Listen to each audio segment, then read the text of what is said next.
Friends, good morning to all. हमारी जो ninth की जो बुक है बी हाइव, उससे हमारे 3 पोइम्स हो चुकी हैं। आज हम करेंगे 4th poem, the lake isle of Innisfree. The lake isle of Innisfree जो लिखी गई है बाय विलियम बटलर इट्स। इसको W.B. इट्स भी बोलते हैं। विलियम बटलर इट्स के द्वारा लिखी गई है। इसमें जो पॉइट है विलियम बटलर इट्स, उन्होंने अपनी इच्छा को व्यक्त किया है कि वो जो है आइलैंड जो द्वीप है, आइलैंड होता है एक ऐसी जगह जिसके चारों ओर जो है पानी होता है। जैसे यहाँ पे कोई टापू बना होता है इस तरह से, और उसके चारों ओर जो है पानी होगा तो उसको बोलते हैं आइलैंड।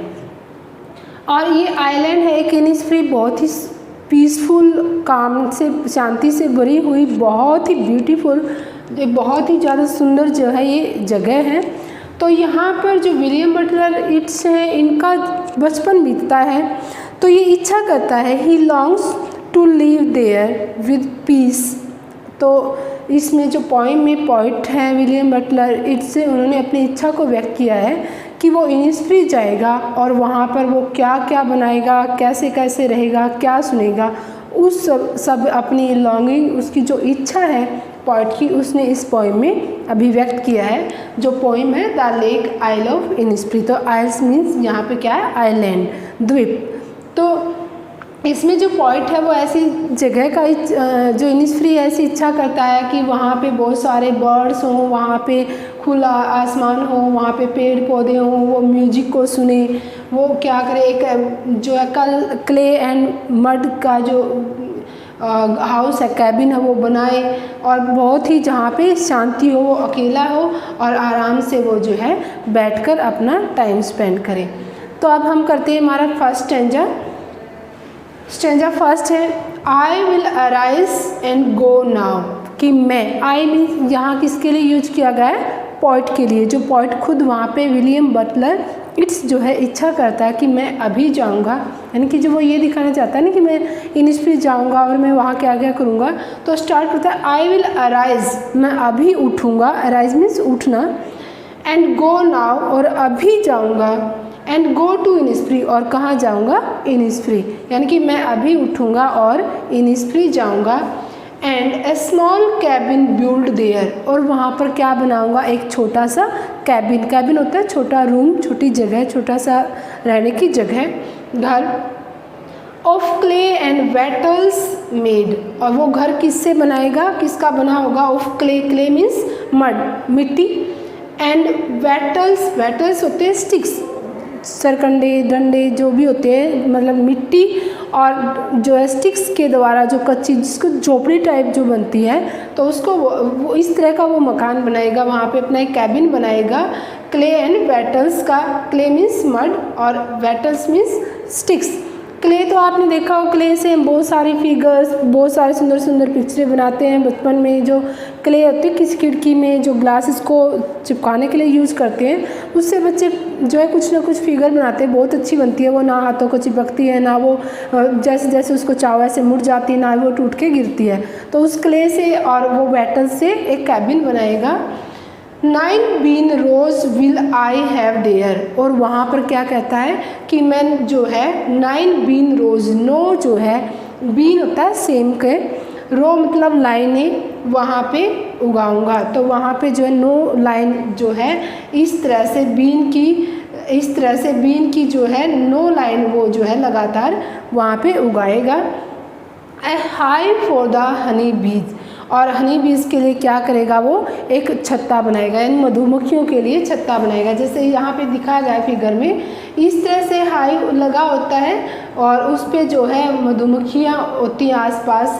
जो मधुमक्खियाँ हैं वो उसमें शहद, जो हमारे लिए शहद बनता है, हनी, तो वो इसी तरह से बनता है, मधुमक्खियाँ उसमें इकट्ठा करती हैं। और कहता है कि मैं वहाँ पे हनी बीज के लिए एक हाई बनाऊँगा, मधुमक्खियों के लिए एक छत्ता बनाऊँगा, ताकि वो बीन बीन की जो आवाज़ करे और वहाँ पे उनके लिए शहद बने। तो इसलिए वो क्या कहता है कि मैं उनके लिए एक हाई बनाऊँगा। And leave alone in the be loud glad, और मैं वहाँ पर क्या करूँगा, जो है खुले मैदान में, ग्लैड्स होता है ओपन स्पेस, खुले मैदान में बीज की जो साउंड होगी बहुत ही तेज़ भिनभिनाने की, उसको अकेला वहाँ पे सुनूंगा। उस हाइव में जो आवाज़ होगी मधुमक्खियों की उसको सुनूंगा। तो यानी फर्स्ट स्टैंजा में क्या इच्छा व्यक्त की है पोइट ने कि मैं अभी उठकर कहाँ जाऊँगा, इनिस्प्री जाऊँगा। और इनिस्प्री में क्या करेगा, एक स्मॉल कैबिन बनाएगा जो किससे बना होगा, क्ले एंड वेटल्स से। और वहाँ पे क्या करेगा, एक 9 बीन रोज उगाएगा and a hive for the honey bees, honey बीज के लिए एक हाइव बनाएगा। तो ये 3 चीज़ें करने के लिए आता है। आपका क्वेश्चन बनेगा जो पॉइंट है वो कौन कौन सी 3 चीज़ें जो है वहाँ पे करना चाहता, क्या बनाना चाहता है। तो क्या करना चाहता है, फर्स्ट तो एक कैबिन जो किसका बना होगा, क्ले एंड वेटल्स का, सेकंड 9 बीन रोज, और थर्ड जो है एक हाइव फॉर द हनी बीज। नेक्स्ट जो है सेकंड हमारे स्टेंजा में क्या कहता है, and I shall have some peace there, और मुझे वहाँ पे कुछ शांति मिलेगी। I shall have some peace there, peace means शांति, मुझे वहाँ पे कामनेस शांति मिलेगी। For peace comes dropping slow, जो शांति है वो धीरे धीरे आएगी। Dropping means falling in drops, जो बूंद बूंद करके गिरती है। जैसे सुबह सुबह जो है ओस के बूंदें होती हैं और शांति होती है सुबह के टाइम पे, तो इसी तरह से पोइट ने इच्छा व्यक्त की है कि वहाँ पे मेरी बिल्कुल शांति होगी। और जो शांति है वो कैसे आएगी, ड्रॉपिंग स्लो, धीरे धीरे जो है बूंद के रूप में आएगी। Dropping from the wheels of the morning, और वो कैसे आएगी, सुबह के पर्दे रूपी, सुबह के पर्दे से टपकती हुई आएगी, यानी सुबह के समय पर वो शांति होगी। To where the cricket sings, जहाँ पर क्रिकेट, क्रिकेट होता है ए सिंगिंग इंसेक्ट, एक छोटा सा कीड़ा होता है और सिंगिंग करता है, वो बहुत ही आवाज़ करता है बहुत ज़्यादा, बारिश के टाइम पे, सुबह और शाम के टाइम पे तो बहुत ज़्यादा करता है, जिसको झिंगुर बोलते हैं। झिंगुर, क्रिकेट होता है झिंगुर, ए सिंगिंग इंसेक्ट। जहाँ पर जो क्रिकेट है, झिंगुर है, वो गाना गाएंगे, वो सिंग करेंगे, गाना गाएंगे। There Midnights all A glimmer, और जहाँ पर आधी रात को मिडनाइट के टाइम पर क्या होगी, ग्लीमर, मतलब ग्लीमर्स होती है ट्विंकलिंग, मतलब टिमटिमाना, जैसे रात को तारे टिमटिमाते हैं तो उसको बोलते हैं ग्लीमर। तो आधी रात को वहाँ पे टिमटिमाहट होगी। And Noon A purple glow, और दोपहर को, नून के टाइम पे दोपहर को क्या होगी, पर्पल, जो बैंगनी है वो चमक होगी। और वो किससे होगी, पर्पल ग्लो क्यों कहा है वहाँ पे, ताकि वहाँ पे जो फ्लावर्स हैं पर्पल कलर के, वहाँ पे उसकी वजह से जो रिफ्लेक्शन होगा सूर्य की जो रोशनी से, सनलाइट के साथ, उससे नून जो है वो पर्पल होगी। And evening full of the linnet's wings, और जो शाम के टाइम होगा, जो इवनिंग होगी, वो full of the linnet's wings, वो लिनेट्स होता है ए स्मॉल सिंगिंग बर्ड, एक छोटी सी सिंगिंग बर्ड होती है, उसकी विंग्स मतलब पंखों से, यानी कि शाम के समय बहुत सारे लिनेट्स जो हैं वो उनके पंखों से भरा होगा, यानी वो उड़ती हुई दिखेंगी, वो इस तरह से जो है उनको उड़ती हुई दिखेंगी लिनेट्स। तो ये इच्छा की गई, यानी सेकंड में शांति की इच्छा करते हुए क्या क्या कहता है कि वहाँ पे बहुत शांति होगी, शांति सुबह के टाइम पे आएगी। और वहाँ पर किसको सुनना पसंद करेगा, वो क्रिकेट को सुनना पसंद करेगा, क्रिकेट झिंगुर की आवाज़ को सुनेगा। और जो मिडनाइट में क्या होगा, मिडनाइट में होगी ग्लीमर होगी, और नून के टाइम पे क्या होगा, पर्पल ग्लो होगी, नून के टाइम पे पर्पल ग्लो होगी। और इवनिंग टाइम पे किससे फुल ऑफ होगा, लिनेट से, यानी कि गाने वाले एक पक्षी के पंखों से भरा होगा, यानी पंखों से मतलब वो उड़ती हुई नजर आएंगे। तो इस प्रकार से हमारे इसमें पोइट ने फर्स्ट स्टेंजा में क्या किया था कि वो कुछ बनाएगा, जैसे हाइव बनाएगा हनी बीज के लिए, कैबिन बनाएगा क्ले और वेटल से, और क्या करेगा 9 बीन रोज उगाएगा। नेक्स्ट में पीस की उम्मीद करता है कि वो क्या क्या सुनना पसंद करेगा, वहाँ पे क्रिकेट को सिंग करना पसंद करेगा, वो जो झिंगुर की आवाज़ को शांति के टाइम सुबह शांति से बैठकर वो किसको सुनेगा, क्रिकेट की आवाज़ को सुनेगा।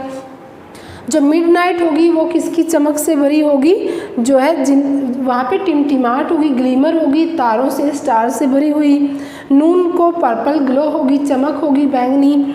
और इवनिंग को जो है लिनेट्स के, जो एक गाने वाली पक्षी होती है, एक चिड़िया, तो उसकी पंखों से भरा होगा। नेक्स्ट और लास्ट स्टेंजा में पोएट क्या कहता है, I will arise and go now, वही लाइन को दोहराता है स्टार्टिंग वाले कि अभी मैं उठूँगा और जाऊँगा।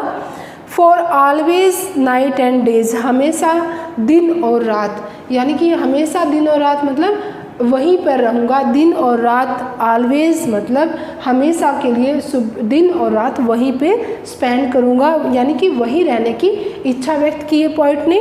I hear the lake water lapping with low sounds by the shore, और जो आई हियर मैं वहाँ पर क्या करूँगा, सुनूँगा, द लेक वाटर जो झील में, लेक में जो पानी की लैपिंग जो साउंड होगी, lapping means sound of water striking gently against शोर, जब तट से टकराकर पानी की जो आवाज़ होती है उसको बोलते हैं लैपिंग।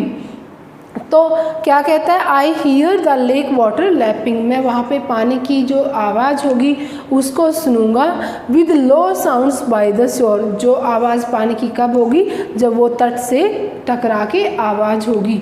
तो उसके बाद कहता है while I stand on the roadway, जब भी मैं, यानी कि वहाँ पे अब तक गया नहीं है, वो जाने की इच्छा व्यक्त की उसने कि वाइल जब भी I stand on the roadway, या तो मैं रोड के पास खड़ा हूँ, रोड के साइड में जो है मैं खड़ा हूँ, और ऑन द पेवमेंट ग्रे, या फिर उस पगडंडी पर, पेवमेंट होता है फुटपाथ, जो पगडंडी पर फुटपाथ पे के पास मैं खड़ा होता हूँ, यानी कि जब भी किसी रोड पे या फुटपाथ पे मैं खड़ा होता हूँ, I hear it in the deep heart score, तो मैं इस आवाज़ को, इस पानी की जो लैपिंग साउंड है, जो वाटर की लैपिंग साउंड है, उसको मैं सुनता हूँ अपने दिल की गहराइयों से। डीप मतलब गहराई, हार्ट्स मतलब दिल से, कॉर मतलब सेंट्रल पार्ट, यानी दिल के अंदर की गहराई से मुझे ये आवाज़ सुनाई देती है।